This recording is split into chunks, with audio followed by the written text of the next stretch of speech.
This is the devotion for Thursday, June 25th. I'm Elizabeth Liggett, pastor at the Lutheran Church of the Good Shepherd in Billings and Grace Lutheran Church of Barber, chaplain with St. John's United Hospice. Over the years, my husband and I have moved around a lot. We've been the new kid in the neighborhood many times.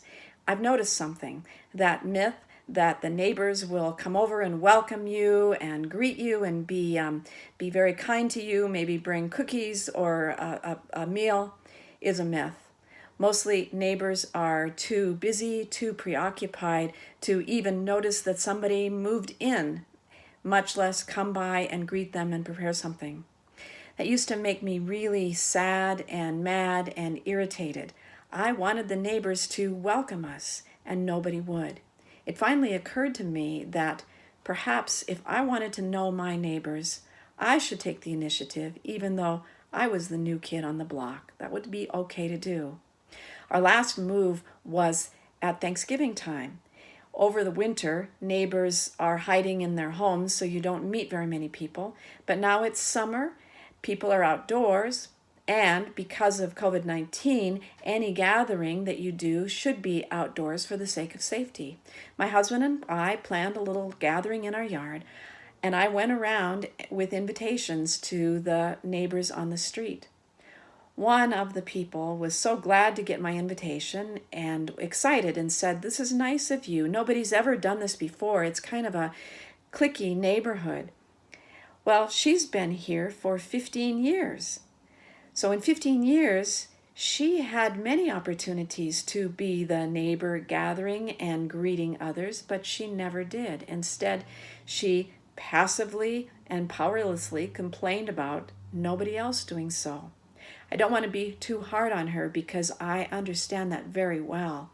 I'm really very good at feeling powerless. I'm really very good at passivity, at thinking somebody else should do something about this, and complaining and grumbling and not doing it myself. That's something I want to change. I was reminded of a story in the Bible. It's one of the stories of the feeding of the multitudes. Thousands of people have gathered to listen to Jesus preach, and now it's nightfall. His disciples come to him and say, it's soon time for everybody to leave. You need to send them away so that they can buy something to eat. Jesus says something to them that I think is powerful. He looks them straight in the eye and he says, "You give them something to eat." They're shocked and surprised, and they say, "What are we going to do? Go off and buy food for everybody? We don't have that kind of money." Then Jesus invites them to take stock of what they do have. What are your resources? What are your assets? Well, we have 5 loaves of bread and 2 fish. Then Jesus takes that and he blesses that, and of course this amazing thing happens and he feeds the multitudes. I love that story, not only because of its sense of God's providence and God's taking care of us and providing for us, but also that little bit about our invitation to be part of the active solution. You give them something to eat. It's too easy, way too easy, in the face of things that we don't have control over, to sit around passively and powerlessly complaining about things.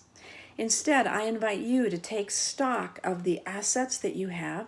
Look at what you don't have control over, but the things that you do have control over. And I invite you to take a hold of one of those things and act.